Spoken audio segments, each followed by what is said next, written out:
Hey, this is Alex here. In this video, I will recap the movie called Let It Snow. So without further ado, let's get started. The film opens with a Hungarian man telling a story about his granddaughter, a little girl in ski get-up standing on a slope at the Black Ridge, when a free rider suddenly slips and rams into her. We can see that the little girl is knocked out, but the man who hits her is alright. However, instead of helping the little girl, the man and a friend of his decide to leave her there. After the two left, the poor child's mom keeps calling her but she never hears back from her. We then skip to 3 years later. We see a couple driving along a road admiring the beautiful snow-topped mountains. They are Mia and Max, a couple of Americans on a road trip in Georgia, who are beyond excited to go snowboarding at the Black Ridge. They keep driving along the twisting roads until they reach their hotel.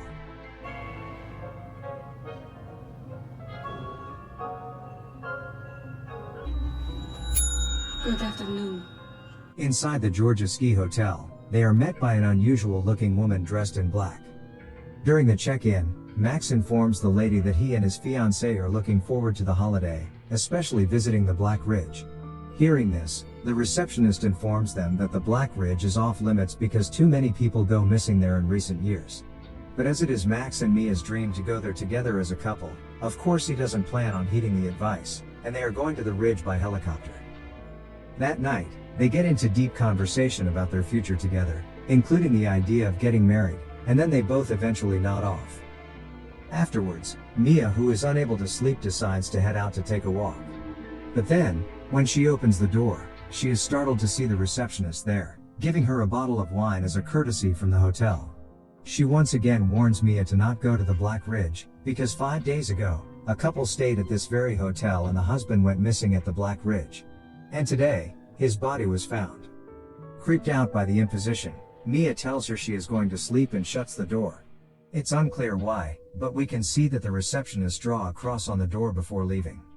Mia realizes this and tells Max about it, but when he goes outside to have a look, the cross is gone.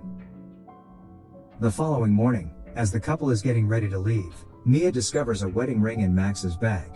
The sight of this makes her happy, and she expects that Max will propose to her on the trip. On their way out, an ambulance arrives in front of the hotel, carrying the dead body that the receptionist was talking about last night. Max and Mia ask how the man died, but the coroner doesn't know. He says that it's strange. After seeing the dead body, Mia hesitates about going, but Max convinces her to get on with her plan because nothing bad will happen. She follows Max up the mountain where the helicopter is waiting. When the pilot also warns them about Black Ridge, Mia becomes very concerned, but it is already too late because her fiancé really wants to go there. Max even bribes the pilot to take them to the Black Ridge, and they hop onto the helicopter they rented.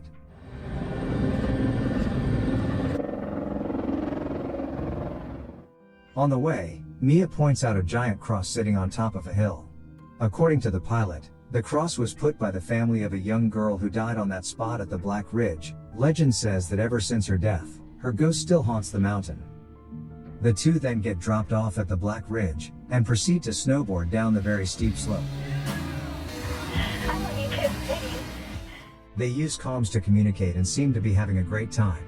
But unbeknownst to them, they passed a dead body buried in the snow. Once Mia arrives at the valley below, a heavy fog surrounds her and she couldn't seem to find Max. All of a sudden, a snowmobile rider passed and struck her, knocking her out. Sometime after, when she wakes, she immediately tries to reach Max through her comms, but he doesn't reply. Mia tries calling his cell but he's not answering either. Lost and alone, she has no choice but to continue on foot. She desperately looks for a signal, but couldn't find any. Despite this, Mia keeps on walking through the snow for hours, until she comes across a snowboard track and a figure standing in the distance. Oddly enough, she finds red roses planted on the ground. Upon a closer look, we realize that the figure is Max, who is all tied up to a snowmobile, which starts dragging him away. The distressed woman desperately runs after them while crying for help, but to no avail. She follows the snowmobile path, until she finds speckles of blood. Right when she also sees the man on the jet ski in the distance. Mia demands to know where Max is, but the rider simply takes out a ticking bomb. Thinking quickly, she immediately puts on her snowboard, right before the bomb explodes and causes a massive avalanche. Unfortunately, the avalanche catches up to her and buries her alive. As if that wasn't enough, the mysterious snowmobile rider starts impaling a pole to the ground. He succeeds in hurting Mia's shoulder, which causes her to scream and eventually pass out from the lack of air. With the last bit of energy she has remaining, Mia reaches her hand out of the snow one last time, right when she is helped out and dragged through the snow. The scene then shifts to a lodge, where a man with a knife walks up to Mia as she sleeps. He treats her wound and speaks to her in Hungarian, telling her that she shouldn't have come here. Back at the hotel, the receptionist looks distraught. We hear her having an ominous conversation on the phone, wherein she says that it is not the tourist's fault, and this all needs to stop. Plus, this is the last time she'll be helping. At the secret shelter, the old man shows Mia a picture of his granddaughter, who is none other than the little girl who died in the beginning of the movie. With his limited English, he tells Mia that his granddaughter died 3 years ago, and plays a recording of the granddaughter singing "Let It Snow." Hearing this, she sympathizes with him, and the two make a pact to stop the snowmobile rider. When Mia wakes up the next morning, she explores the old man's abode but doesn't find him. She heads out to explore further and finds a snowmobile instead, along with Max's glove. Scared as she realizes that the old man was the snowmobile rider after all, she takes her backpack, a sandwich, and a set of keys from the house to try escaping with the snowmobile, but none of the keys work. Just in time, one snowmobile driver arrives, showing off the key to the snowmobile Mia's trying to start, before leaving.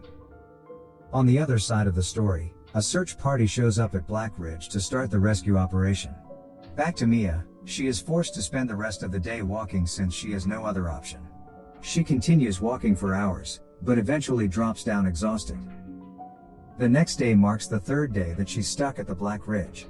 By now, she's already out of strength and is lying on the ground. Faintly, she hears people conversing not too far from her though. They are the search party sent to look for her and Max. But unfortunately for her, they fail to see her, and move along.